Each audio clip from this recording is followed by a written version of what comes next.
ఇప్పుడు బ్రాహ్మణులు పంతులు ఎవరైతే ఉన్నారో, పూజారులు ఎవరైతే ఉన్నారో వాళ్ళే పొద్దున మొత్తం ఉపనయన గంటలకి పూజల దగ్గర నుంచి గాయత్రి జపం, గుళ్ళో పూజలు, హోమాలు అన్ని చేసేసి వచ్చాక రాత్రి వాళ్ళే మంచిగా బారెన్ రెస్టారెంట్ లో కూర్చొని తాగుతున్నారు, మాంసం తింటున్నారు. అంటే ధర్మం తెలిసిన వాళ్ళే అలా చేయొచ్చా? అందుకే తల్లి ఇప్పటిదాకా మీకు ఒక విషయంలో చెప్పాను, లాయర్లకు ఒక రకమైన ధర్మం, మనకు ఒక రకమైన ధర్మం ఉండాలని. కాన్స్టిట్యూషన్ తెలిసిన వాళ్ళు, జ్యుడిషనరీ సిస్టమ్ తెలిసిన వాళ్ళు తప్పు చేస్తే వారికి ఒక రకమైన శిక్ష, మనలాంటి జ్యుడిషనరీ సిస్టమ్ తెలియని వారు తప్పు చేస్తే ఒక రకమైన శిక్ష ఉండాలన్నది ఇదే. అంటే ఇప్పుడు శిక్ష పైన వాళ్ళకి దేవుడు ఎక్కువగానే వేస్తాడు అంటారు ఖచ్చితంగా. పూర్వం రాజదండం అనేది కూడా ఇక్కడ ఉండేదమ్మా అటువంటి వాళ్ళు చేసిన తప్పుకు. మనకు ఇప్పుడు రాజ్య వ్యవస్థ పోయి ఇప్పుడు మీరు కమ్యూనిస్ట్ ఫీలింగ్ తో ఇప్పుడు మాట్లాడారు ఈ విషయం. అయ్యో నేను ఏ ఫీలింగ్ తోనూ మాట్లాడలేదండి, నాకున్న సందేహాలన్నీ తెచ్చేసుకుంటాను. మీ సందేహం అంటే ఈ కమ్యూనిస్టులు అలా క్రియేట్ చేసిన ఆలోచన థియరీ అమ్మది. అలా థియరీ చేసినప్పుడు వాళ్ళు సమానత్వం అన్న కోణంలో వెళ్తుంటారు ప్రతి దాన్ని. అంటే అంత ఈక్వలే కదా, ఏముంది అంటే కలియుగం అంతం అయిపోతుంది, మనిషి బతుకున్నాళ్ళు ఎంజాయ్ చేసేయాలి లైఫ్ ని, ఏ క్యాస్ట్ అయితే ఏంటి, ఏ రిలీజన్ అయితే ఏముందిలే, ఈ జన్మ అంటే మనిషి జన్మ తర్వాత ఇంకొక జన్మ ఉండదు అని అంటారు కదా. అందులోనూ బ్రాహ్మిన్స్ లాగా పుట్టిన తర్వాత ఇంకొక జన్మ ఉండదు, దేవుళ్ళ ఐక్యం అయిపోతారు అంటారు. అంటే వాళ్ళు బ్రాహ్మణులు అనేది అవటానికి ద్విజాతులు అంటారు. అంటే వాళ్ళకు చిన్న వయసులోనే ఉపనయనం వంటివి చేస్తాం. ఉపనయనం అనే దాన్ని రెండవ జన్మ పొందటం. దాన్ని ఉపనయనం చేసిన తర్వాత వాళ్ళు నిరంతరం గాయత్రిని జపించాలి. ఆ గాయత్రిని జపిస్తూ ఉన్నప్పుడు వాళ్ళకు మోక్షం వస్తుంది. ఇంకా మనిషి జన్మ ఏ జన్మ రాదు, ఇర్రెస్పెక్టివ్ ఆఫ్ హ్యూమన్ బీయింగ్ వాళ్ళకి ఏ జన్మ రాదు. ఆ గాయత్రి జపిస్తున్నప్పుడు మోక్షం వస్తుంది. మోక్షం పొందడానికి ఎంతో కఠినమైన నియమ నిబంధనలు వీళ్ళు పాటించాలి. మీరు ఇప్పటిదాకా అన్నారు ఉదయం అంతా పూజ చేసి రాత్రికి రెస్టారెంట్ కి తిరిగి మాంసం తినిపిస్తున్నారు అని అన్నారు. అటువంటి వాళ్ళకి ఇంకా ఎక్కువ రకమైన శిక్షలు ఉంటాయి. అందుకే ఇప్పటిదాకా లాయర్ కి ఒక రకమైన శిక్ష, మనలాంటి వాళ్ళకి ఒక రకమైన శిక్ష అనేది ఇక్కడే ఆపాదించబడుతుంది. ఇది మనుస్మృతిలోనే చెప్పబడింది. మనుస్మృతిలోనే వాళ్ళే అంటారు, స్మృతికారులే. అంటే ఇప్పుడు ఎన్ని పాపాలు చేసినా మమ్మ అనుకుంటే పాపం పోతుంది, పొద్దునెళ్ళి దేవుడికి పూజ చేసుకుంటే ఆ పాపం పోతుంది అని అది మాట్లాడతారంటే అది ఒక మూర్ఖత్వం అంటారా? కర్మ never leaves you. Okay, instant answer ఇస్తే అది కర్మ అవ్వదు, అందుకనే గట్టి ఆన్సర్ లాస్ట్ కి ఇచ్చేస్తుంది అనమాట. అంటే బతుకుండగానే చేసిన పాపాలు అంటుంటారు కదా, చనిపోయిన తర్వాత కాదు, ఈ కలియుగంలో బతుకుండగానే మనం చేసిన పాపానికి సమాధానం మనకు దొరికేస్తుంది చచ్చిపోయే లోపు అంటారు. దొరుకుతుంది, దొరక్కపోతే వచ్చే జన్మలో ఇంకొక జన్మ తీసుకొనైనా సరే అనుభవించుకోవాల్సిందే. బాబోయ్, ఓకే, చచ్చినట్టు మళ్ళీ మనిషిలాగా పుట్టాలంటారు. అంటే ఇప్పుడు ఇక్కడ ఇంకో తప్పమ్మ, మనిషిలా కాదు ఏ జంతువైనా సరే. ఉదాహరణకు ఒక వ్యక్తి మనిషిగా పుట్టినప్పుడు తను అన్నం వేస్ట్ చేశాడు, అన్నం విపరీతంగా వేస్ట్ చేశాడు అనుకోండి, వచ్చే జన్మలో కుక్ అయి పుట్టి దాన్ని ఏమంటారు, గిన్నెలు పెడుతుంటారు, డస్ట్బిన్స్ అంటారు, దాంట్లో ఎవరో తినేసి పెళ్లిలో ఇస్తరాకులు పడేసిన దాంట్లో కొంచెం కొంచెం మిగిలిన అన్నాన్ని తను తీసుకుంటూ తినే జాతిలా జీవిగా పుట్టే సందర్భం కూడా ఉంది తల్లి. ఇందాక క్వశ్చన్ లో ఈ నెలసరి అప్పుడు పెట్టిన ఫుడ్ కూడా చాలా తక్కువ పెడతారు, ఎందుకంటే ఆ టైంలో అన్నం పడేస్తే నెక్స్ట్ జన్మలో పురుగుల్లా పుడతాము, కుక్కలాగా పుడతాము అని అంటారు. అది కూడా కరెక్టేనా? అంటే తక్కువలా కాదమ్మా, ఆ సందర్భంలో వారికి కడుపు నొప్పి ఎక్కువగా తీవ్రంగా ఉంటుంది. అవును, ఆ కడుపు నొప్పి తీవ్రంగా ఉన్నప్పుడు అన్నం ఎక్కువగా తినలేరు, కొంచెమే పెడతారు. మామూలు మిగతా ఆహారాలు లైట్ వెయిట్ ఉండేటువంటి ఎక్కువగా ఇస్తారు. చాక్లెట్స్ తినటం అని, ఇప్పటి ప్రాంతంలో జ్యూసెస్ తాగటం అని, ఇటువంటివన్నీ ఇస్తారు.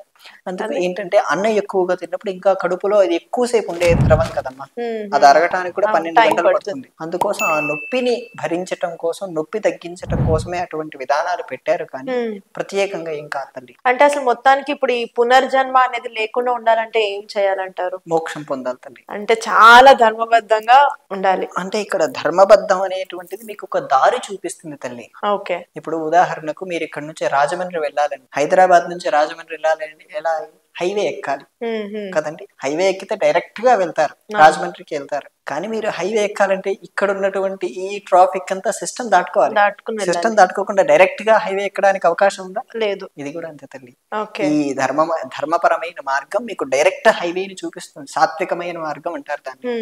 ఆ సాత్వికమైన మార్గం మీకు డైరెక్ట్ హైవేని చూపిస్తుంది. ఆ డైరెక్ట్ హైవేని పట్టుకోవడానికి ఇవన్నీ మార్గాలు తల్లి. అంటే మధ్యలో ఎన్ని ముళ్ళు అడ్డొచ్చినా గానీ మనం వాటన్నిటిని దాటుకుని వెళ్ళి ధర్మబద్ధంగా మనం ఆ హైవే ఎక్కగలిగితే మనకి మోక్ష మార్గం కనిపిస్తుంది తల్లి. ఎన్ని ట్రాఫిక్ సిగ్నల్స్ వచ్చినా, వచ్చినా, ఎన్ని స్పీడ్ బ్రేకర్లు వచ్చినా అలాగే ముందుకెళ్తూ ఉండాలి. స్పీడ్ బ్రేకర్ లేదా ట్రాఫిక్ సిగ్నల్ దగ్గర ఒక నిమిషం ఆగారని పూర్తిగా ఆగిపోకూడదు. మీరు ఆగిపోతారా? లేదు లేదు, ముందుకెళ్తారు కదా. ఇది కూడా అంతే తల్లి. అధర్మపరమైన ధర్మ మార్గంలో ఉన్న వారికి సంకటాలు వస్తాయని చెప్పి ఆగిపోకూడదు. ఇంకా ముందుకెళ్తున్నప్పుడే ఆ మార్గం చాలా తొందరగా స్పష్టంగా కనపడుతుంది. ఓకే గురుగారు, ఏం అనుకోకపోతే మీ ఏజ్ చెప్తారా? నేను 2002లో పుట్టానండి. అంటే ఆల్మోస్ట్ 22 years మీకు. ఇప్పుడు నాకు ఇప్పుడు ఇంకో పెద్ద ధర్మ సందేహం ఏమొచ్చింది అని అంటే, ఇంత చిన్న వయసులో మీకు అసలు ఇంత నాలెడ్జ్ ఎక్కడి నుంచి వచ్చింది? ఇప్పటిదాకా మనం మాట్లాడుకున్న కర్మ సిద్ధాంతమే తల్లి దీనికి కూడా.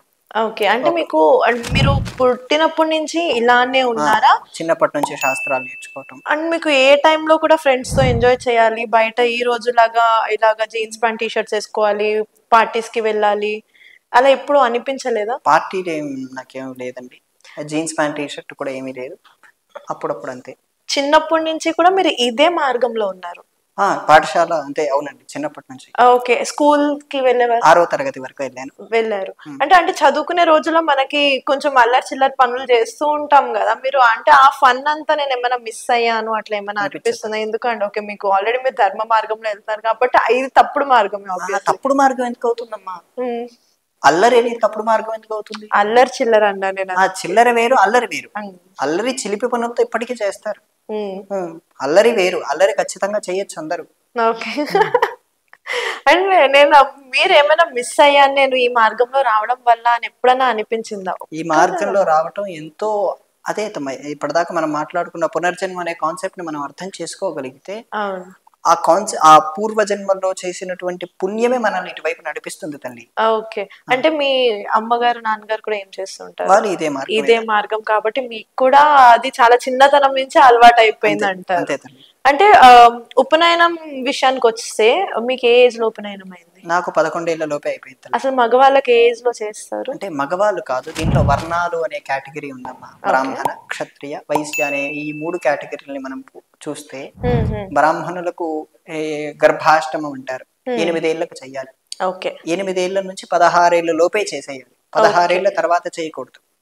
పెళ్లికి ముందు పెళ్లి సమయంలో చేస్తారు కదా ఇప్పుడు. అప్పటికి వాళ్ళని ఏమనలేమమ్మా, అందుకే 16 ఏళ్ల లోపు చేసేయాలి. 16 ఏళ్ళు, ఇంకా 20 దాటాక అసలు చేయకూడదు ఇంకా.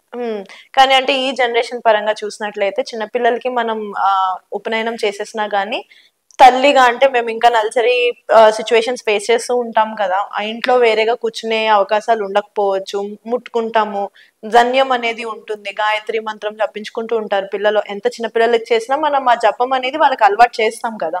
సో మరి అలాంటప్పుడు కుదరట్లేదు అని చెప్పని వీళ్ళు పెళ్లి టైంకే పెట్టుకుంటున్నారు. మరి అది దీనికి కూడా అవకాశాలు ఉన్నాయమ్మా. ప్రతి దానికి మనం ఏదైతే శాస్త్రం చేయాలనే ఉద్దేశం ఉంటుందో, శాస్త్రపరంగా జీవించాలనే ఉద్దేశంతో అక్కడే మార్గం ఉంటుంది. ఒకే గది ఉంది, అందులో పిల్లాడు ఉన్నాడు, వాడికి ఉపనయనం చేశారు, ఓ రోజు గాయత్రి చేస్తున్నాడు, ఇంకో గది లేదు, ఇంకో పూజా మందిరం లేదు, ఈవిడ బహిష్ఠురాలయ్యింది, ఏం చెయ్యాలి అన్నదే కదా మీ. అంతే కదా.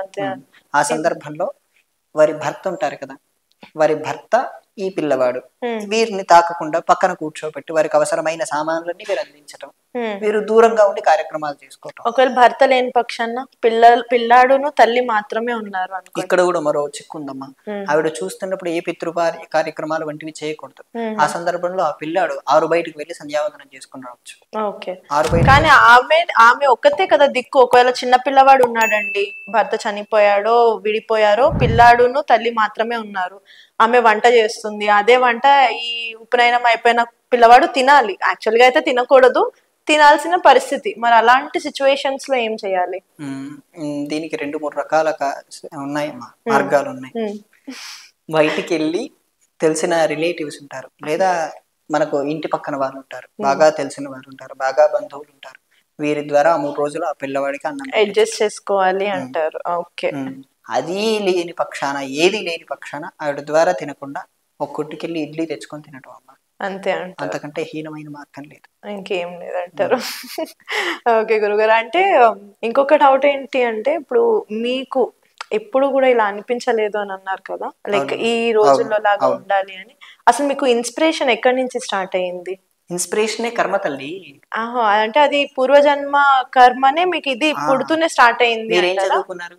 నేను హిందీ ఎంఏ చేశానండి. హిందీ ఎంఏ చేసిన వాళ్ళు ఎక్కడో లెక్చర్ కాకుండా టీచర్ కాకుండా ఇక్కడ ఎందుకు కర్మ అది. అదేనండి. అంతేనా?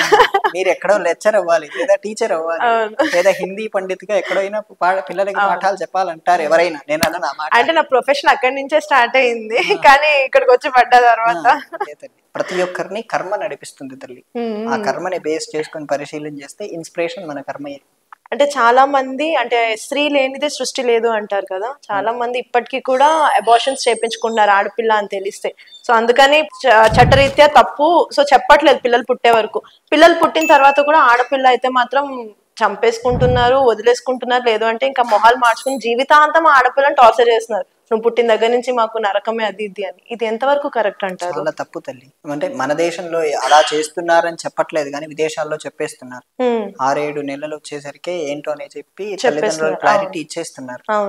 మన దేశంలో ఇలా జరగబట్టే స్త్రీని దేవతగా ఆరాధించి పూజిస్తున్నారు, దుర్గాదేవిని ఆరాధిస్తాం.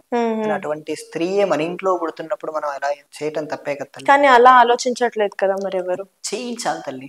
ఉదాహరణకు దసరా ఉంది తల్లి. దసరాలో రోజులో ఒక్కొక్క రకమైన ఆడపిల్లల్ని పూజించమని ఉంది తల్లి. కుమారి దేవత అని చిన్న పిల్లలు, ఒక 2 ఏళ్ళు ఉండే పిల్లల్ని పెట్టి పూజిస్తారు. ఆడపిల్లే కావాలి అక్కడ పూజ చేయాలంటే. మీకు యోగి ఆదిత్యనాథ్ అని ఒక ఆయన ముఖ్యమంత్రి ఉన్నారు ఉత్తరప్రదేశ్. ఆయన ప్రతి సంవత్సరం దసరాలో చిన్న పిల్లల్ని ఆడపిల్లల్ని పెట్టే పూజ చేస్తారు. ఓకే, 9 అమ్మవార్లాగా చిన్న పిల్లల్ని పెట్టి వాళ్ళ కాళ్ళ కడిగి వాళ్ళ కాళ్ళను పట్టుకోవాలి, వాళ్ళకి పసుపు రాయాలి, బొట్టు పెట్టాలి, ఆహారం అందించాలి. స్త్రీని అప్పుడు అక్కడ కూతురు అనే భావంలో కాదు, సాక్షాత్ దుర్గాదేవి మా ఇంట్లో ఉందనే భావంలో చూడాలి తల్లి. ఓకే, అంతే అంటారు. సో మాకున్న చాలా ధర్మ సందేహాల్లో చాలా కొన్ని మేము ఇప్పుడు తీర్చుకోగలిగామండి గురుగారు. చాలా థ్యాంక్స్ అండి దానికి. మళ్ళా ఎపిసోడ్ లో ఇంక వేరే కొన్ని ధర్మ సందేహాలతో మేము మీ ముందుకు వచ్చేస్తాము. సో చూసారు కదండి, మీకు కనుక ఈ ఎపిసోడ్ నచ్చినట్లయితే వీడియో లైక్, కామెంట్, షేర్ చేయండి. ఇలాంటి మరిన్ని ఇంట్రెస్టింగ్ వీడియోస్ కోసం మా ఛానల్ని సబ్స్క్రైబ్ చేసేయండి.